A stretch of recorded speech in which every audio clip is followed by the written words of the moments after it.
Zero dengue death rate sa taong 2030. Yan ang target ng Philippine Medical Association. Tinalakay ang sakit na problema pa rin sa iba't ibang panig ng bansa sa ikalawang dengue summit ng PMA sa Quezon City. Ayon kay Health Secretary Ted Herbosa na dumalo sa summit, mas mataas na ng 59% ang dengue cases sa bansa kumpara noong isang taon. Posible pa raw yan tumaas dahil tag-ulan.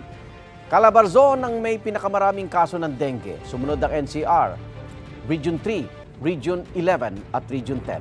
Ayon sa DOH, hanggat hindi nakokontrol ang mga pinagmumulan, dadami pa rin ang kaso at mayroon pa rin mamamatay dahil sa dengue.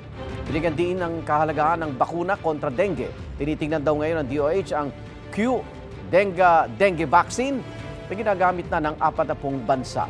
Ang Philippine Medical Association, bakuna kontra dengue rin ang nakikitang solusyon para maabot ang target na zero death sa 2030. Igan, mauna ka sa mga balita, mag-subscribe na sa GMA Integrated News sa YouTube para sa iba't ibang ulat sa ating bansa.